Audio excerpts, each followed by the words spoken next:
Hi most amazing fam, these are troubling times, but humanity gets through it. I'm your host for today, Abby, and today I will be telling you the top 10 scariest diseases throughout history. When I describe symptoms, some are unsettling and most likely will be accompanied by some grim pictures.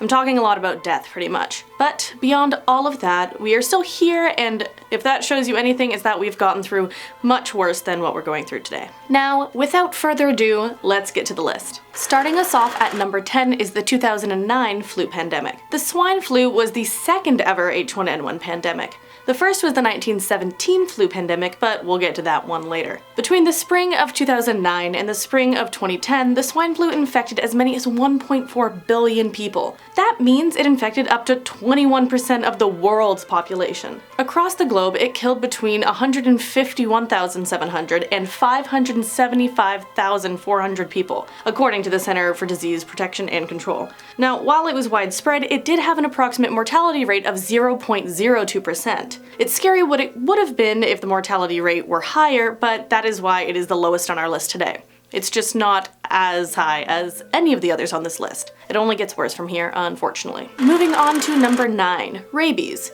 So if you're vaccinated, you're good, but if you aren't, there is a 99% chance of death under infection if left untreated. So before a vaccine was invented, people looked out for the symptoms in dogs and other wild animals. Foaming at the mouth, confusion, violent movements, and excitement were all things to look out for. When I think of it, the first thing that comes to mind is that passage from To Kill a Mockingbird when they see a dog with rabies. It was kind of off-putting when I read it, really. So a bite from a carrier is typically the cause of an infection, because it's transmitted through saliva.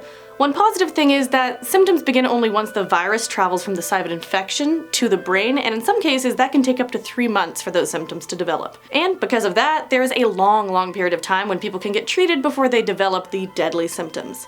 And today, dogs are required to be vaccinated against it, and people can receive all different types of treatment, and it's pretty quick if they get infected, so there are far fewer fatalities. Moving on to number 8 is the Ebola virus.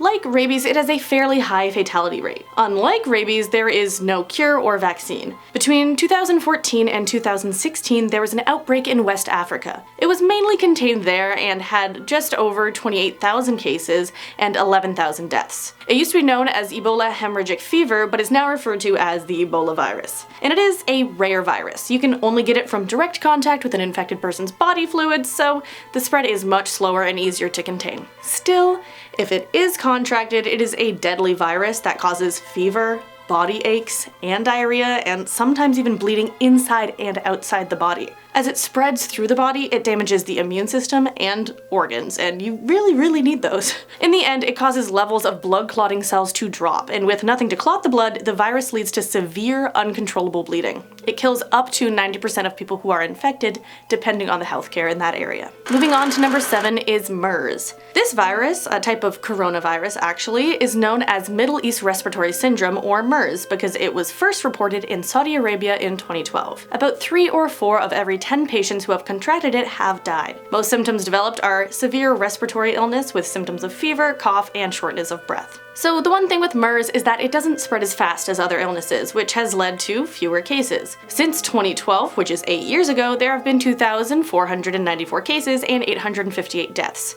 It made it to 27 different countries. So compared to a lot of the others on this list, it is very contained, but still a scary one if you have it. Now moving on to number 6 is mumps. Now, mumps on its own just isn't too scary. With isolation and care to put ice or heat on painful swollen areas, plus rest, only 1 in 10,000 infected die.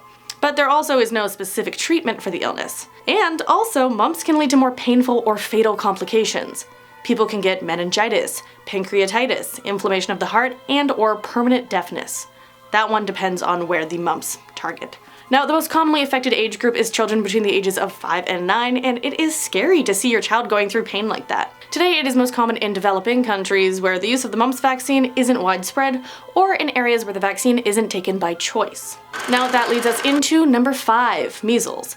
In the 18th century, measles was one of the diseases that ravaged indigenous communities when the Europeans arrived. It killed 6,000 people a year up until the early 20th century. Plus, it's been documented times and times before that. And it spreads fast. An individual with measles can infect up to 90% of people close to them. However, vaccination makes all of this spread just highly preventable.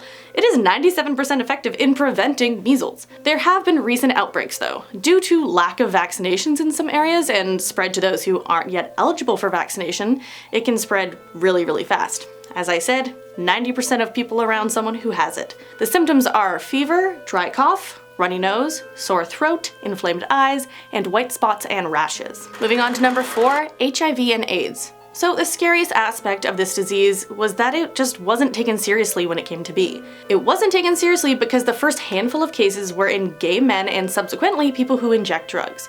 Because of that, there was minimal to no response or coverage because it was deemed as less important to cover. It became known as Acquired Immune Deficiency Syndrome, or AIDS, and by 1983, after it began in 1981, the first cases, people began to realize it was spread through intimate heterosexual transmission as well as intimate homosexual transmission, but by then, at the end of the year, there were over 3,000 cases and more than a third had died. Then, by 1999, many years later, an estimated 33 million people were living with HIV.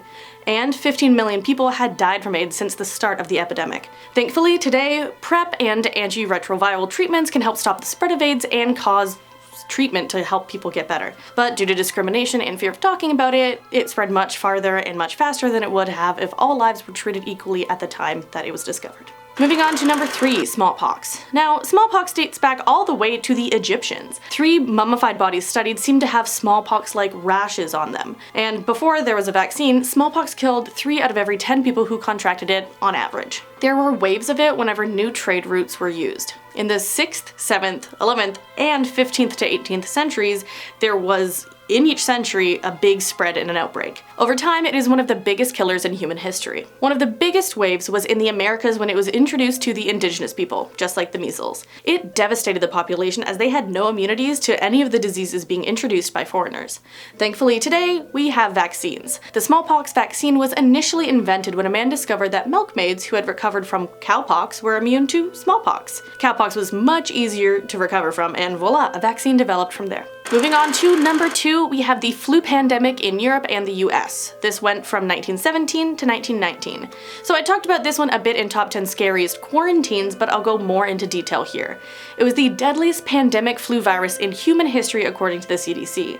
The Spanish flu, as it was mislabeled, was deadlier than World War I. Something unique about this virus was that it had an unusually high death rate among a category of people that is usually less at risk.